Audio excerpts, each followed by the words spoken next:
All right. Last week was we went beyond the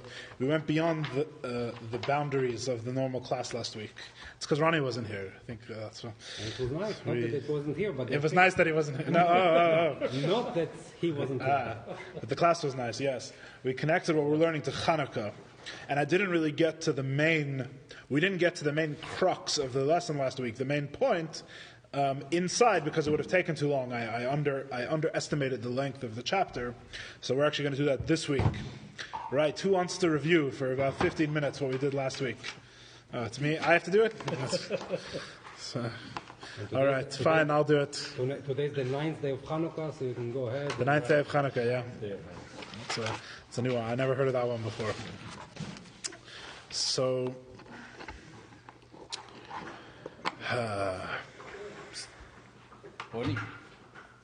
Last week,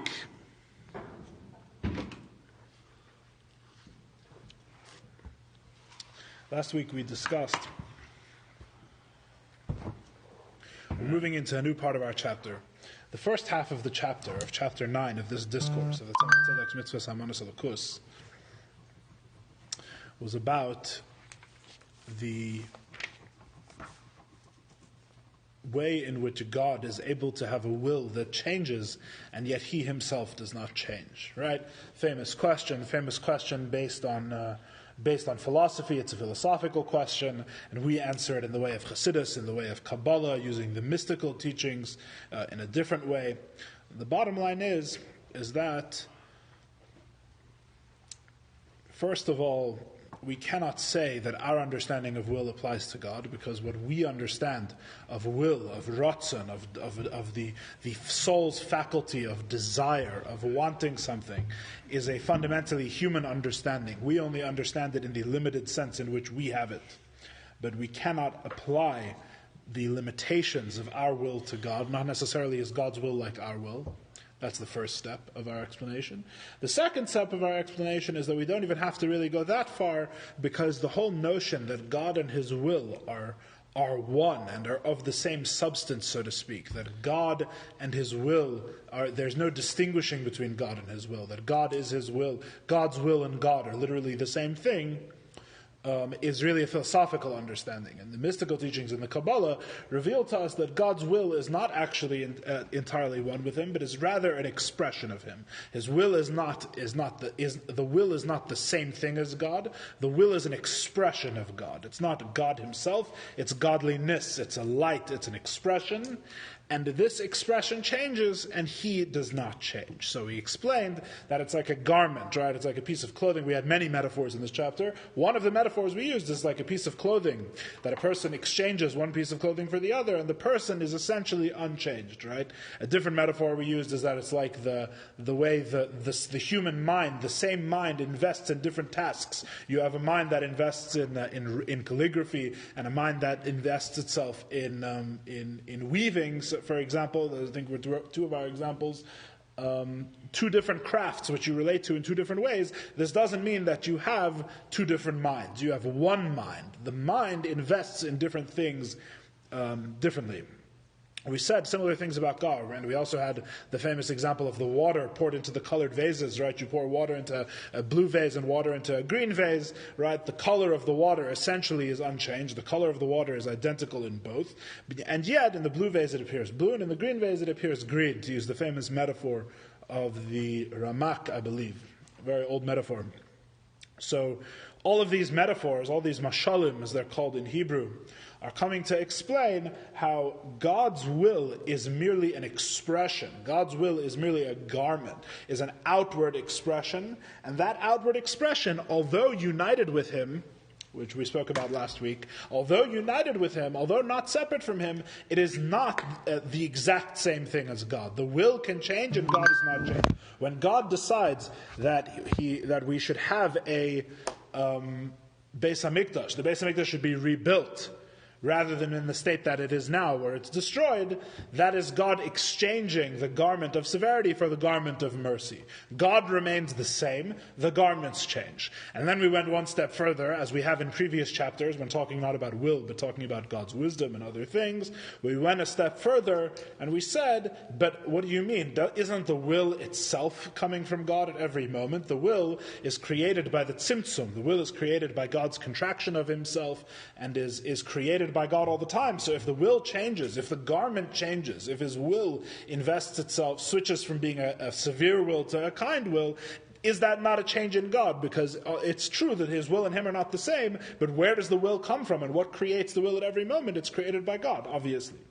And the answer to that question, which we gave in brief last week, is the same answer that we gave in previous chapters, that really, it's only from one perspective that the tzimtzum actually affects anything at all, right? The tzimtzum is non-literal. God's contraction of his light is not to be understood in the literal sense. The expression of his will is from a higher perspective merely a further expression of his infinite self, not a intentional or willful or investing. It is willful, but it's not. He's not invested in it in the way that we think human beings are limited to, right?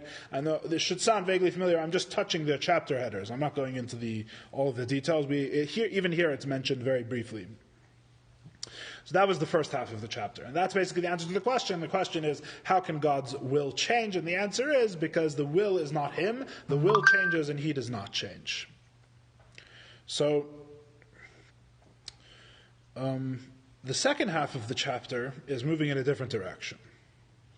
Moving in a different direction in the second half of the chapter. We're talking about how it is, we're really the subtext of what we're talking about, like the between the lines, so to speak, of what we're talking about, is we're talking about the issue of how it can be that God really has a will at all. Right? This is the very deep, very deep depths that we began exploring last week, and we connected to Hanukkah. Because in a human being, a will, even assuming it's the deepest type of will, right? There are many types of will which can trip us up, which can confuse us, because the will exists at many levels. There's different types of will. There's different types of things that a person wants or a person desires.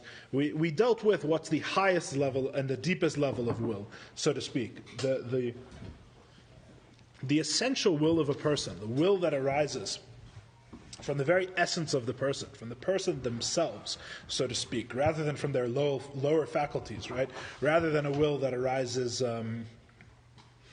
based on bodily needs or things like that, right? Which you could argue are more external, right? For example, let's say that the need to eat comes purely from the body, which Tanya says is not true. The need to eat comes from the soul, which is very interesting. But let's say that the need to eat came only from the body, so you would say that when the soul returns to God, it would have no will, right? Because the will is coming only from the body, right? If the soul becomes separate from the body,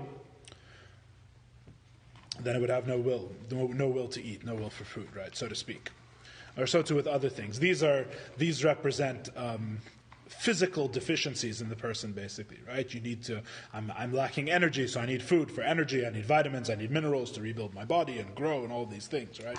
So there's a deeper level of will, which is a similar thing, but it actually resides in the essence of the soul itself. Because the soul, as we understand, is not God, and everything that is not God is limited in some way. The soul as it's embodied is very limited. Right? It's very limited in its scope. And desire arises from limitation, right? We said it's like the English word wanting, right? Like you have been weighed, you have been measured, you've been found wanting, right? To get very King James, as King James would say.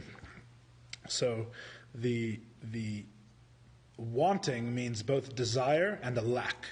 And that's not a mistake. That's the correct reading. The English got it right in that sense, because a desire arises from a limitation and a lack. You don't have something in yourself, and you want to complete it. You are drawn towards completing that lack or fulfilling that deficiency. This is what's called a ratzon. This is what's called a desire. And the person can have a lack at a fundamental soul level, we seem to be saying in our discourse. And this is what arouses desire. So the question is, how can God fundamentally want anything? Right? How can you come to God and say, please change your will? Right? Your will is how it is now. Right? You want things to be the way that they are at the moment, right? Which really there's a regress question, because how did things come to be the way they are now, right? So really the question goes back in time, or back in causation, if you understand what I'm saying. In other words, the question of how we got to the status quo is also a valid question, right? Where did the world come from in the first place? Which is why I think I mentioned last week that really this is a question about why the world is created in the first place at all. But let's accept the status quo, right? Let's say we use the example from our chapter, which we've been using all along, right? God, there is no temple standing in Jerusalem now. Every day in the prayer we ask God, may it be your will that the temple should be rebuilt, right? So the question is how can we come to God, assuming that the temple not being built is the status quo, for whatever, in other words, is the baseline, right? Let's say God doesn't need a desire for that to be, which isn't really true. You understand what I'm saying? But we're asking him to change his will. We're asking him that there should be a new will, right? Yehi ratzon, literally, may there be a will. We want God to have a new will. We want you to will. We want you to want we're asking you to desire that the temple should be rebuilt, right? So that it will be rebuilt today. Mashiach should come and the whole thing. So the question is on what basis can you ask God to change His will? And what is the impetus for God to change His will at all, right? This is assuming, of course, that there's this whole separate question in this, which with regards to prayer, which is how can you ask God for anything? Why would you ask God for any change to the creation in any way, right? You ask God for more blessings, you ask Him to be healed. Don't you think you deserve the state that you're in now? And if you do deserve the state you're in now, why do you want to change it, right? And if it should be changed, do you not think He would have changed it already, right? Isn't it all according to some sort of? It's supposed to be according to some sort of higher plan. So why am I asking Him to change the plan? It's very good. Muslim. That's very Muslim. But what is? What you just said, it's very Muslim. They don't pray. When they don't pray, here pray just like Kriyat Shema. They just announce. But maybe he wanted to pray for change. No, but it could be seen like a gidu. It's a question. You tell God what's going to be good. It's a question. It's a question. I'm not saying that's our religion. I understand. We ask God for things all the time. It's a mitzvah. That's a Jewish thing. Yes. The question is why, right? Yeah. The problem comes in when you try and understand. Trying to understand is not being Muslim. Trying to understand is very Jewish. True. Okay. No, I was not insinuating that. Okay. How can you even mention here? Your question is, why even fight or ask for anything from City Hall? City Hall is just a vessel, right? City Hall is just a station that the trains come through. We say the same about the supernal City Hall, by the way, the angels above, and there's a whole heavenly court system. You can read about these things. It's a whole. Ultimately, everything comes from God is the bottom line, and that's what it means that we don't worship idols in Judaism, right? Nothing has power outside of God, whatever that means. It's a very deep and broad statement. In fact, when you learn Chassidus, you find out just how deep and broad it is. It can be quite shocking, the extent to which that's true. But the bottom line is that we're asking God to change His will. So what's the foundation? On what basis can you ask someone who lacks nothing to change his will? And we gave the answer last week before we read it inside, so we're gonna read that today. But the answer that we gave last week in connection with Chanukah and the Chashmonaim and the Maccabees and also Rav Chanukah, which I'm not going to go over now because we are post Chanukah. The answer to the question is that not anyone, you can't necessarily just ask God for things and expect Him to change His will. If His will is to change, the change in the will, what's the metaphor we give? We say if you ask the king, who can ask the king to change his garment, right? You need someone with two traits. Number one, someone that knows garments. And number two, someone that's close to the king. So the king's personal Slave? Yeah, his servant, his what's the word? His attendant, his what's the Butler. guy who dresses the king? There's a name for it. There's a name for your valet. The valet. The king's valet dresses the king. He drives a cow, no? So That's not that kind of valet. so the king's valet, his footman, the person who dresses the king, knows both fashion and garments, and he also knows the king. That's the metaphor. What's it in the analog? What's the metaphor too?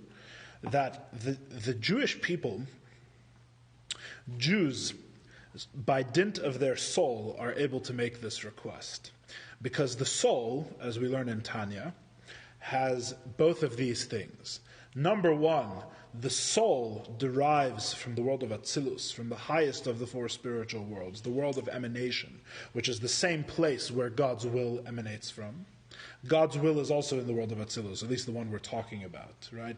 This, when we say that God's will is a garment, and it's an expression of Him in which He is invested, right? That is what the world of Atzilus is. The world of Atzilus, which we literally translated means emanation, right, is an expression of God. It is the expression of God, which is neither a creation that is separate from Him, nor God Himself, but it is the intermediary with which God relates to the world, which is the world of Atzilus, and it's 10 spheres, right? It's 10 spheres, there's no translation of spheres. It's his 10, he has his 10 means of relating to the world. One of those is the will, right? So there, God's will is rooted there. And the soul comes from there as well. The souls are all rooted in the world of Atzilus. So in other words, the soul knows God's garments. And the soul, even though it comes from Atzilus, at the very essence of the soul, as we read in the second chapter of Tanya, the soul is a part of God above, literally. The soul is united with God they're of one essence. I don't really understand what that means, that the soul is a part of God. That's a very good question, what it means that a soul can be a part of God, or that God, because God certainly doesn't have parts. No, but it says, Vayipach. חלק אלוקם ממעל ממש. What is חלק? If you take one out of infinity, it still remains. Vayipach just explains, is just the biblical source for the fact that the soul comes from a deeper place within God, right, than all other creations, that God blew into Adam's nostrils, right? But even if he blew, this is something part of it. I understand, but what does that mean? Yeah, absolutely.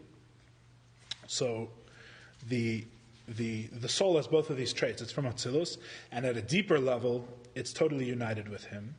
And by dint of these two aspects of the soul, that the soul is so united with Him, when we ask God to change His will, it is a recreation, in a sense, of the original creation of the universe. It is a recreation of when God initially created everything, because the initial creation was performed in a manner that is totally above logic. He created the world for no reason. He created the world out of a pure desire, as it is explained in Chassidus, based on the Midrash, right? That God had desired to have a dwelling place in the lower worlds. The emphasis is on the word desire. In other words, like a super rational desire, a desire beyond logic, beyond thought. When we ask God to change His will, it is not us acting within the rational universe, trying to ask God to do something, because there is no reason that can cause God to want, because God lacks nothing and is absolutely perfect. We are relating to God not through reason and not through limitation, but we're relating to God through the infinite connection with Him we have in the deepest part of our soul. And just as God created a universe that He cannot need in his perfection, so too we ask Him to change His will, even though He does not need to. And that request comes from, so to speak, God Himself. It's God speaking to Himself. Right? The soul, when the soul speaks to God, it is not a separate being. It is not a creation speaking to Him. It is rather a soul speaking to Him, and the soul has its root in God Himself. So therefore, just as He irrationally desires a world, even though that desire is not based on any lack, any limitation in God Himself, God forbid, so too, when we request that God rebuild the Beis HaMikdash, we're not saying that you need the Beis HaMikdash. You're lacking one, and therefore you should build one. What we're saying is that by our soul relationship with you, you should create the Beis HaMikdash as you create the world in an irrational and transcendent way. And really, there's much more to this. This is connected. This is ultimately the expression of the mitzvahs and God's commandments within the world are done with all of the commandments that were given in the Torah are done with the same intention. Ultimately, They are super rational desires of God, which we are fulfilling beyond the world of reason. And that is why we can ask God to change His will. That's why God. So, in other words, the answer it's a non-answer, right? Although it seems to get us, it gets us somewhere. It tells us more about ourselves than about God, maybe. Right, but the answer is that there is no reason why God wants something. He's not lacking anything. His desire is above reason. In fact, reason is an outcome of His desire, rather than vice versa. Reason was created consequent to His desire to create the world, rather than vice versa. Right, logic itself, the laws of logic, which this is where Chassidus becomes very radical and different than any real philosophical understanding of God, that the laws of logic themselves, which to us seem absolutely necessary, are themselves chosen by God, created by God. So there's obviously no reason which motivates His decision. But that's okay, because he sends the soul, which has this essential connection with Him, down into the world. And when the soul asks Him to change His will, it is coming from that same place in which He had His initial will for the creation of the world. It says that before God created the world, He consulted with the souls of the righteous whether He should do it. Which means, according to Chassidus explains that He saw from His place beyond time all of the future commandments that would be fulfilled when the world was created, and he desired to create them, and therefore He desired to have them, and therefore He created the world. The question is does that mean that He was lacking something in some way that aroused that desire? And I think that the answer is there's very wild discourses that talk about all these sorts of things. I cannot state definitively one way or the other, but I think that the bottom line is that it's not exactly that He's lacking something.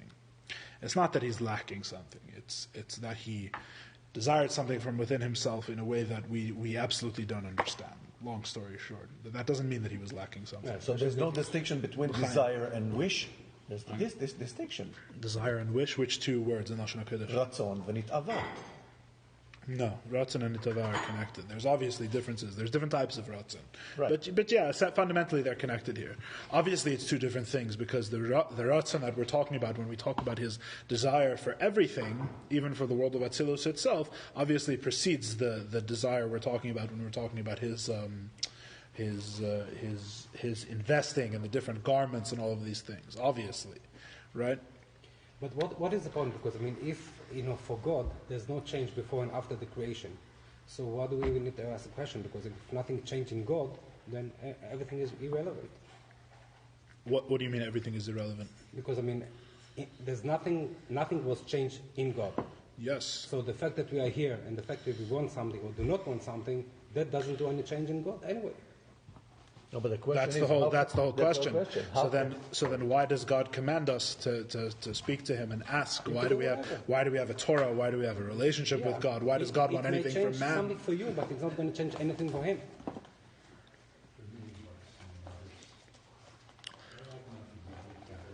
It does, because He desires it. The question is, what's the basis of that desire? And the answer is, the world was not created in such a way that we can grasp the basis of that desire. True, but you look at all that big thing. Not only that, the whole universe was created and nothing was changing God. So having Beit HaMikdash or having another book on a shelf, that's going to do because any God change. desires a dwelling place within the world. Of course, yet nothing changed. It depends what you... Yeah, that's true, right? So if nothing changed... Ask Him, don't ask me. Yeah, well, I do that every day. Ask me, I'll tell you. I don't trust you. That question that you ask is the question that the Rebbe Rashab asks in the first discourse in his famous Tzemach Vav, and his what some call his masterpiece or his magnum opus. The whole question is before God creates the world, there's His infinite light fills the void, right? When Mashiach comes, His infinite light will fill the void. The world in between is a temporary state in which there's a tzimtzum and His light is contracted and everything. But the question is, if before His light fills the void and after His light fills the void, so what's the point of the in between in general? What's accomplished? What's accomplished by the whole endeavor? This is the question, right? It's asked in different ways. He asked it in different ways there as well. So what's the point? What's the point of the whole thing? Well, I have a theory, which is that there has to be, at our level, a memory, an awareness. And absent that, it's sort of a higher level of thought and understanding. And absent that, then we'd all just be sheep.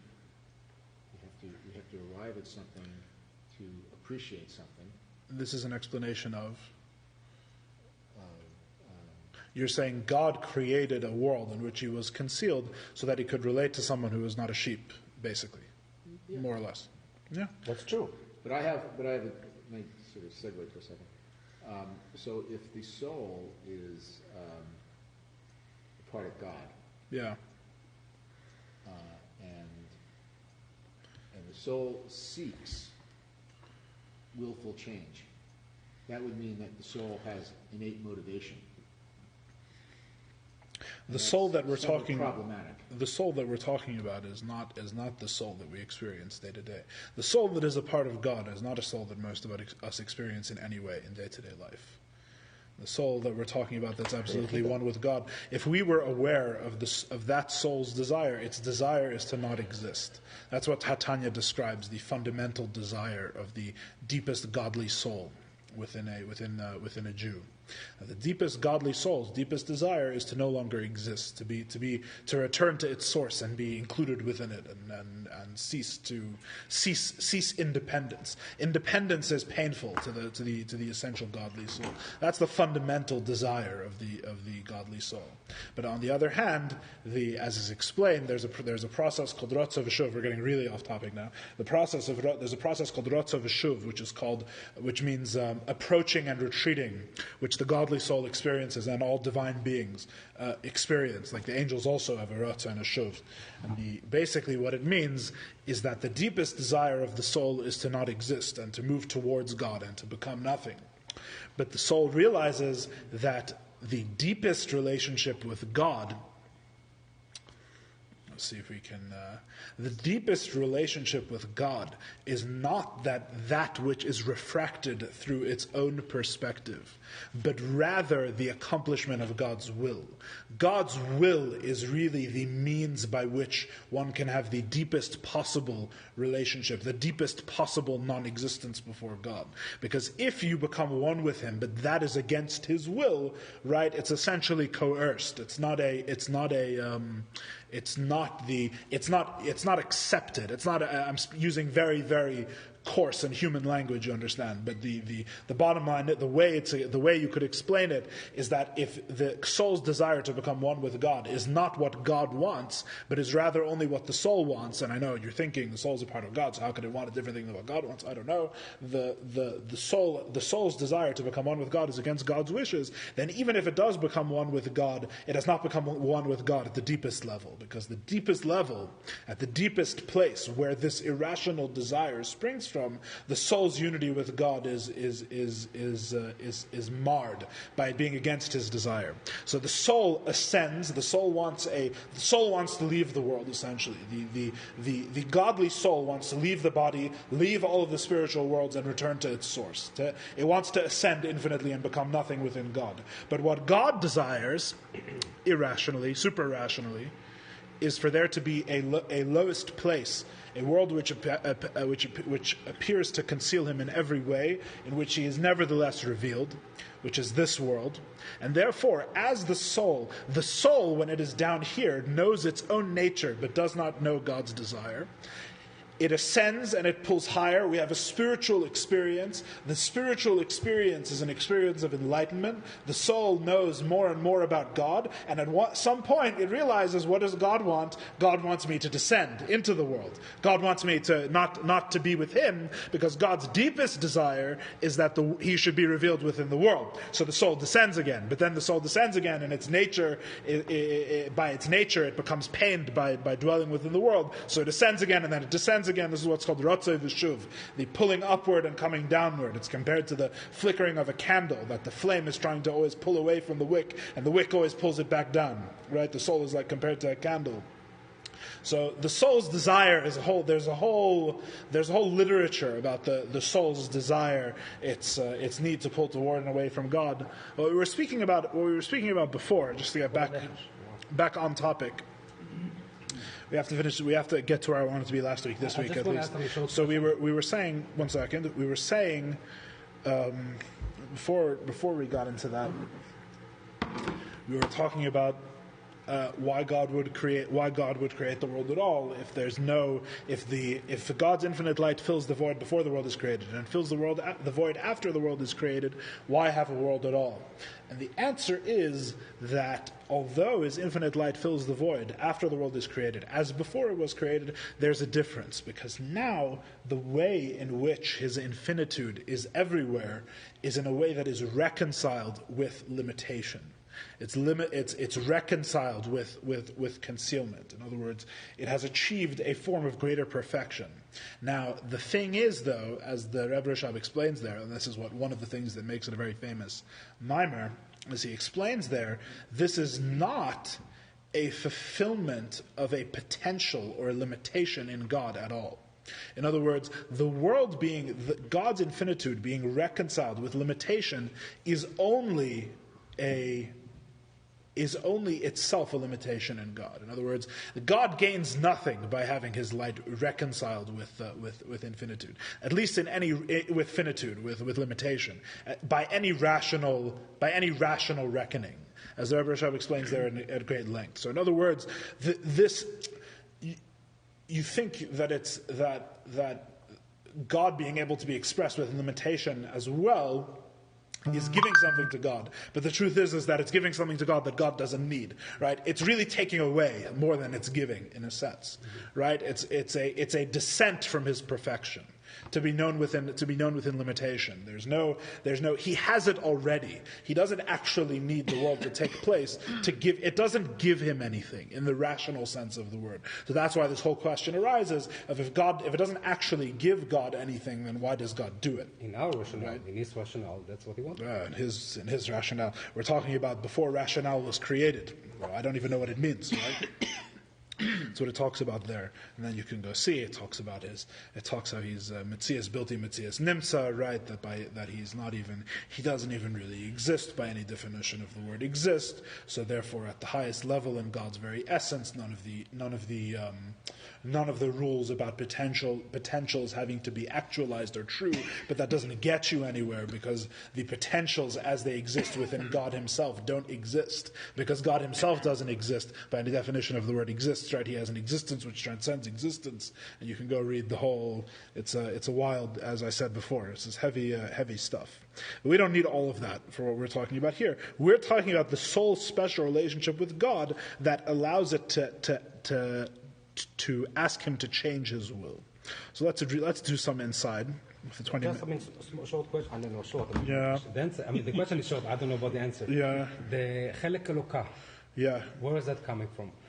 God Himself. I know, but is that part of Him blowing? The Nefesh, or the Ruach Elohim? What is it? It comes from the innermost part of Himself. The blowing is a metaphor. Because the question, the only interaction that God has with the creation was creating the Adam Rishon. No, God creates all of the creation. Of course. That's the whole point of the metaphor in Tanya. Of course, but human being came from Adam Rishon. Yeah. In that case, what's the difference between Jews and other nations? Oh, that's the question. Yeah. Yeah, that's a good question.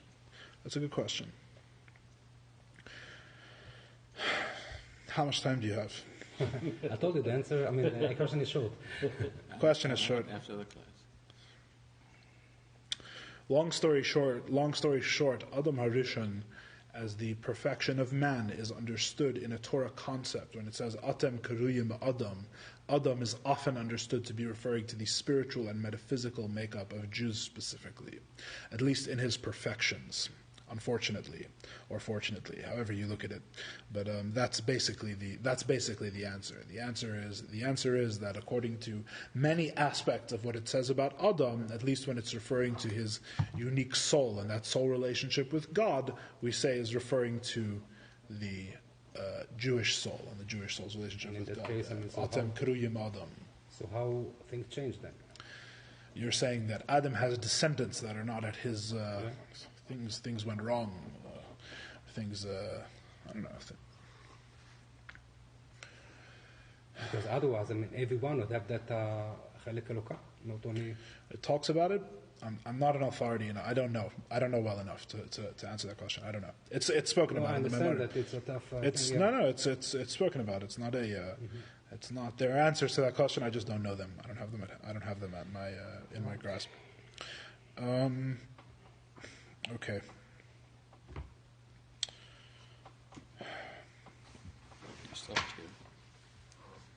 No, thank you.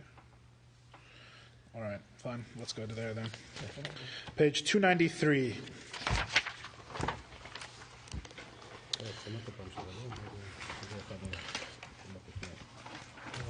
293, line 3. It's not 293.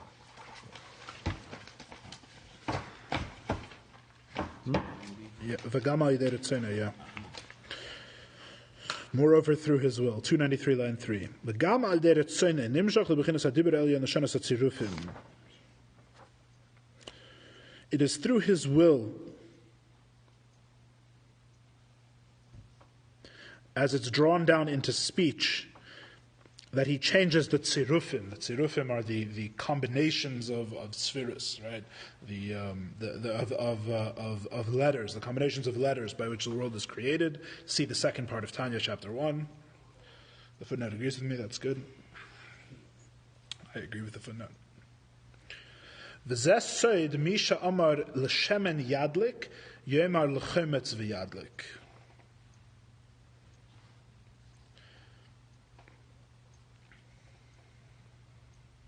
We're talking about what it means to draw down a new will from God, right?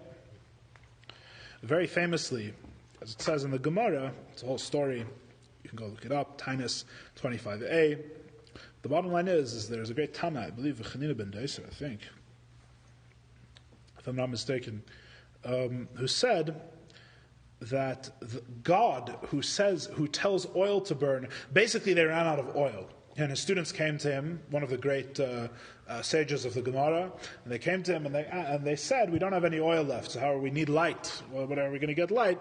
They told him, just take the vinegar and light it. And they said, it's vinegar, you can't light vinegar. And he told them, the one who tells oil to burn will tell the vinegar to burn. The one who tells the oil that it will shine, that it will burn, he can tell the vinegar that it can burn. So what happened in that story? That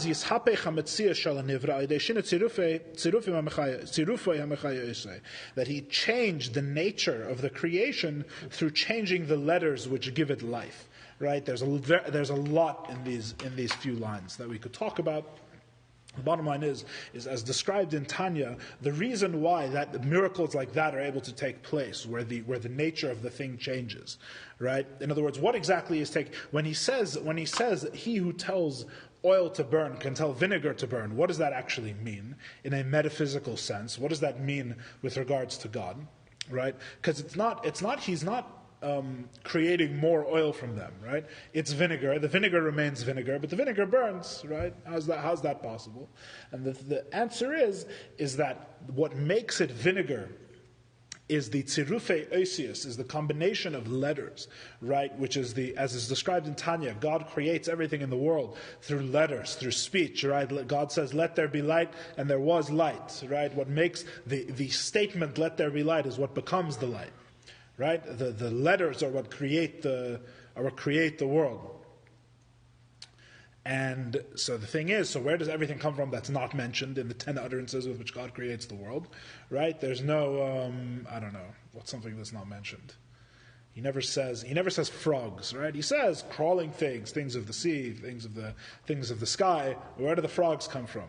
So the answer is that the 10 utterances refer to the 10 primary creations in the world, primary and able to receive the light and the life force of God's main creation, of God's main utterance. Where did everything else come from? The nature of everything else comes about through combinations of the letters, right? As we know, because very beautifully in Chassidus, the process of studying the Torah parallels exactly the process of creation, because the world is created through the Torah.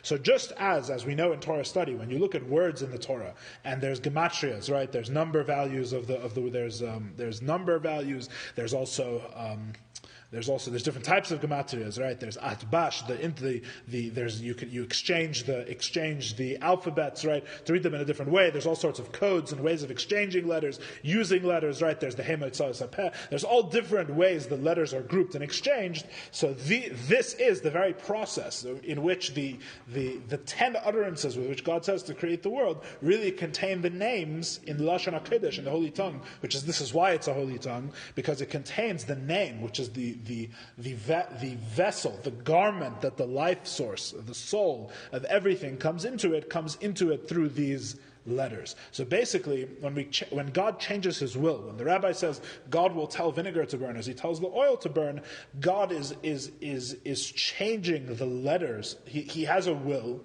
He has a will to change the vinegar. The will is that the different letters, which are garments, by the way, He has a will that the garments should be exchanged, and the vinegar, this vinegar should have a nature that it burns like oil. Right? That's what was happening in the miracle. V'kol shinei ratzon zeh, v'shinei tzirufei adibur, eina gerim shinei be'era atzmos hameluvash b'seichon. All of these changes in His will and the changes in His speech do not change the essential light which is invested within them, right? In other words, as we say, God Himself does not change. It's the vessels, right? It's the letters that change. But the God Himself is not affected by any of this.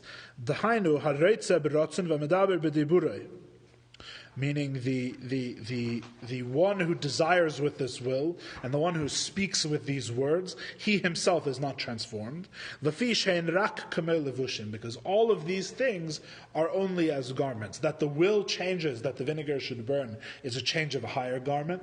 That the letters change and the speech that creates the nature of the vinegar specifically is exchanged. That form is changed. The nature of the form of the vinegar is changed, is also just an exchange of garments. So God Himself does not change, His garments change and bring about a change in the creation. Not comparable. It is not similar to the human will in comparison to the human soul, which, as we said before, as we said last week, is the human will is rooted in the very essence of the soul, right? He wants from a place of essential lack. His will and his soul are essentially connected one to the other, right? As opposed to God, where his very essence and His will are separate. Now you're going to ask, but I thought I just gave a whole explanation of how the soul is connected to God at His very essence, right? That there is an essential will. The answer is two different types of will. Right? There's the will which operates within the world. There's the will with which God interacts with the world in the regular sense. And then there's the higher will, which is causative of that will and causative of everything else, which is rooted in God's essence. And at the point of that will, He doesn't change because He's interacting only with Himself. Right? That was as I explained it last week. Huh? No, not Primus. Primus Chesenes Aratzon is something else. Connected, but not exactly, no. There's different madrigas and there's different types of will, right? We've been speaking of will as if it's one of the 10 spheres, as if it's one of these garments which God just exchanges. The essential, fundamental will, which obviously precedes the garments, because the garments themselves have to be created at some level, right? So there's one will that is outside of Him, and one kind of will that is in. That's also too simple, but yeah, very roughly. That's very simple, because the Ratzon in Atzilus is also part of Him. But it's two different levels. There's a lower will and a higher will. Yeah, very, very roughly and very generally. The Maimarim which speak about the levels of will are some of the hardest Maimarim, by the way. I know the Rashab, son of God, kills me. Samach Hey very famously talks about the will. Rosh Hashanah Samach Hey. Google it. So I understand it's a lot of information. It's a bit all over the place. It's my fault. But the bottom line is that when His will changes, it's not a change in Him. Like the water that is within the vessel, as we spoke about before. Shekasavti Perek Hey b'Shem Ramak, that the Tzemach Tzedek mentioned in chapter 5 in the name of the Ramak. So too, when we spoke earlier with the metaphor of writing and weaving, right? That you have one mind, which is like, you remember, which is like the hylic matter, right? It's like the mind is like a matter without a form, and it invests in different tasks, right? And the mind itself remains fundamentally unchanged. All that changes in its relationship to one task or another task is the garment. Right? So in that example as well, Hakol Ola B'Kana Echad, everything goes up, so to speak. All of these different metaphors, so to speak, he says follow a single thread. It's actually a cool translation. All of these different metaphors, all the explanations go, so to speak, have the same gist, they have the same thrust. All of these different things that we're talking about have the same general idea. To say that his spheres, right, his 10 means by which he relates to the world, of which will is a member, will is one of them, these are all only as garments. He who is invested in these garments does not change by the changes to the garments. Changes to will do not change him. The Iker Sibas Keach Zele Yisrael. The main reason why Jews have this ability, so to speak, to relate to him at the level of his will, is because, as I was saying last week in connection to Chanukah, is because they have the ability limser nafsham al kiddush Hashem, to give their lives in the sanctification of God's name. What's called in Chassidus Mesiras Nefesh, the giving of the soul, which is basically as explained in Tanya, is rooted in the fundamental desire, Spencer, that we were talking about, of the soul to no longer exist. That fundamental desire of the soul is what's brought out, as is explained in Tanya, when there is a life and death threat against a Jewish person to either give up their connection to God or die and return to Him, right? This soul suddenly is awakened, this deep aspect of the soul, which is called Mesiras Nefesh, which is I would rather not be than be separate from God. I would rather not exist than exist separate from God, which is really a potential that's always present in the soul, it says in Tanya. The problem is that normally we don't access it, which is how we can ever fall to sin, it explains in Tanya. The only way we can ever go against God's will is because we lose awareness of this place within us that would rather not exist than exist separate from Him and separate from His desire. So this Mesiras Nefesh, this which is not just, you understand from this description, is not just an act that a Jew does, but is a state of being. Mesiras Nefesh, self-sacrifice for God's name, is a place within the soul. It's a level of the soul. It's an aspect of the soul which is revealed normally in states of great stress when there's this outside opposition to the soul that brings it out of us. But it's obviously always there, and it's because we have this part of the soul which operates super-rationally, the deepest part of the soul, which has an irrational desire for God and would rather not exist than be separate from Him. It is because of that part of the soul, as I've been explaining to you, that we have this ability to speak to God at the level of His will. V'kayach zeh hu ma'ala man la'aba ve'ima. This is a lot of Kabbalah. Our local Kabbalists, our local Kabbalists will be very excited. That their Mesiras Nefesh, I skipped the parentheses, important parentheses. Shezeo, third line on page 295. Shezeo mitzad shorsham ba'atzmus, k'ma shekosav makom acher.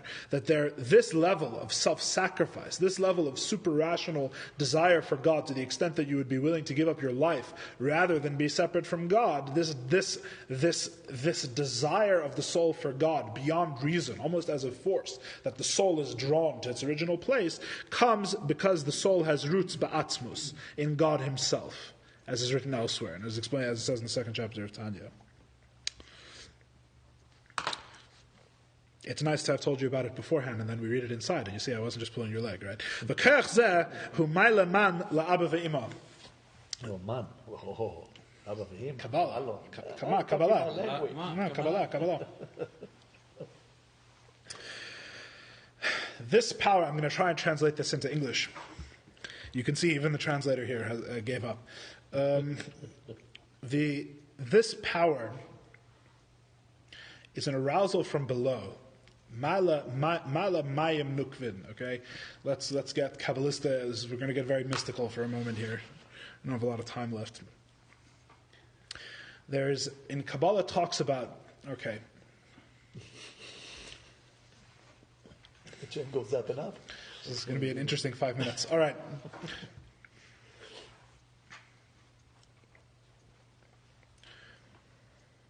The entire gist of Kabbalah, at least according to Chassidus, Madonna may have her own interpretation, lahavdil, but according to Chassidus, the entire gist of Kabbalah is to understand the unity of God, right? The way in which there is a world of multiplicity and a world of infinite things, and a God with many aspects, as described in Chumash, with a will and with a mind and with a knowledge and all of these different things, and how all of this is one. There's no contradiction to God's oneness. None of this is a true multiplicity, right? Everything is God and God is everything. There's nothing that truly exists outside of God. This is the general gist of Chassidus. Now, Kabbalah explains all of this in an esoteric sense with regards to yichudim. Yichudim means unities. The metaphor for these unities in Kabbalah is often the metaphor of the unity between man and a woman, or husband and wife. A lot of people get caught up in the metaphor and they forget what it's a metaphor for, and that it is purely metaphorical. So in this metaphor, where we're explaining different spiritual realities, different spiritual motions, it's like a relationship, it's like a unity. Everything comes together, everything is one. So in the process of everything becoming one, there's many different steps and many different aspects. So there's two different things called mayim duchrin and mayim nukvin, which are translated as the masculine waters and the feminine waters. Now, the masculine waters, generally speaking, is an arousal from above. The masculine is the energy of the giver, the mashpia, right? The one who gives over. The feminine is the energy of the makabel, the receiver, right? The one who receives. The mayim nukvin, which we're talking about here, the soul has mesiras nefesh. In other words, the soul, when we ask God to change His desire from this deepest level of our soul, we have an expression of the soul's fundamental, deep, essential desire for the Creator. This arouses a mayim nukvin. This is an arousal from below. In other words, it's a unity that is create. We have the initiative. Right? Many discourses in Chassidus about the service of God focus on who has the initiative, like because it's a back and forth, right? It's like a dance. You give God something, He gives you something. You give Him something, He gives you something. This is all part of the unity, right? The exchange. There's a back and forth, right? Ratza v'shuv, as I was describing it before, is part of it. There's approaching and then there's retreating, right? All of this is written about beautifully, although in heavily coded metaphor, in the Song of Songs by King Solomon, right? The lover comes and then he retreats. He knocks on the door, she doesn't answer. Right. The whole thing, right? It's all about the relationship with God. So this expression of the soul arouses feminine waters, an arousal from below. It's we have the initiative. La'aba ve'ima, and it reaches the level of the father and mother. The father and mother are chachma and bina, as they're normally translated into English, wisdom and understanding. I don't know how good the translations are. The two aspects of wisdom. These are the two highest levels within the creation as we normally understand it, before we start going to infinite transcendent levels. In other words, these are the highest expressions of godliness that are actually within the creation and reflected within the creation. Liyas gerem, and this causes yichud abba ve'ima, this causes the father and mother to come together, this causes chachma and bina to be united, which this is a chachma and bina are also masculine and feminine. That's why they're called the father and mother, right? There's this unity is paralleled in many different levels, right? There's light and vessels more generally. There's zon malchus. There's in other words, there's all of these unities are all parallel one to the other at different levels. So all we're saying is that this reaches this specific level. It affects a unity between chachma and bina. Because it generates a new light from Ein Sof. It brings down a new light from God's infinite expression. What that basically means, translated into English, is that this expression of your so to speak, you're making the first move, your arousal towards God with this deep, fundamental part of the soul, which is rooted within God Himself, in turn draws forth a new light from God. It draws forth a new expression of God, and that expression of God is expressed within the world, because Father and Mother, Chochmah and Bina, the two highest spheres, are the beginning of the worlds. That's the highest level within the four worlds. So basically, he's explaining why is it that praying from this level of the neshama can cause God to have a new desire for something within the world. He's explaining the spiritual mechanics, because the soul takes the initiative, and this in turn draws forth from God a new expression from His infinite light into Abba and Ima. In other words, He puts on, the garments are exchanged. The garments are affected by this. That's my best attempt to explain that Kabbalah. And through this new light that is drawn down from Father and Mother, which are intellect, then his speech changes. Because as we know, with Chachma the earth was established. That Chachma then goes to Yesod, which then gives over to Malchus, which is speech. Kabbalah. In other words, speech is drawn from the mind. He's actually using a beautiful metaphor now. And the arrangement of the letters of the sick are changed from death to life. So in other words, you have this arousal from the depth of your soul, and it affects an arousal. It's like trickle down, right? It affects a change at the highest levels. God, so to speak. It's a funny way of putting it, right? As it doesn't make, as I explained to you before, this is not founded on rationality, right? Trying to understand this statement is a mistake, right? What basically happens is that the prayer from this level of the soul is able to affect God Himself for reasons we went into last week. This affects a change in the way God sees things. It changes at the highest level of the spheres. It changes the godly intellect. The godly intellect perceives the sick person differently. The change in intellect creates a change in the speech, because intellect affects speech. This is all a description of different metaphysical, spiritual things that take place in the higher worlds. The change in God's speech is the actual change in the forms of the letters. Like He can tell the vinegar to burn, just like He tells the oil to burn, so He tells the sick person to be healthy. Right? He changes the makeup of their letters. He changes the garment with which He relates to them, which the individual person is related to at the level of speech through the different combinations of letters, and then the person who was sick becomes healthy. This is how prayer has the ability to change His will at such a high level. The vinegar stays vinegar. What did it change in the combination of the letters? The nature of the vinegar. The nature of the vinegar was changed. But before it wouldn't burn, now it does burn. I don't understand. I don't even understand how it has something to do with the way the combination of letters of vinegar is reached in the first place. I don't know. It's a good question. I don't know. It's ultimately the extent to which that is metaphorical. I also don't know. In other words, I don't know if the limitations of the metaphor necessarily apply to what exactly he's thinking about. So obviously when we say it's letters, right, we mean something. We don't mean letters. We mean something. Well, maybe the new light that is being drawn but in that case, I mean, the name of chometz, in that case vinegar, is to be called differently. Because if it's That's what Ronnie's saying, but the thing is that I don't know if it's so simple. The real question, before you ask that question, you have to answer the question: if chometz is the name of is what vinegar is called, so that how can there be hot vinegar and cold vinegar, or two different bottles of vinegar, vinegar in one place and vinegar in a different place? No. What makes them in a different place? I think what changes is the ratzon towards the chometz that changes his nature. I don't know.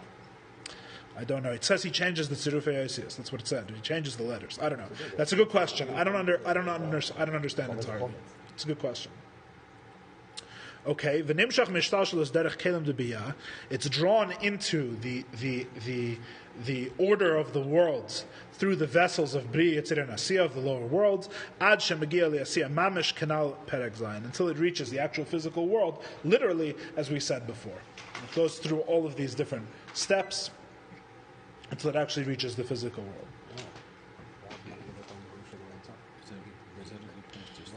I'm thinking. זה לא...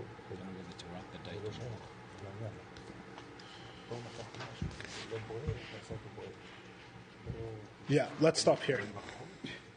Let's stop here. We didn't actually do a lot inside, but I think we spent some time explaining it, so that was good. All right, let's stop there. All right, who had questions they're saving for the end of the class? No, did you? No.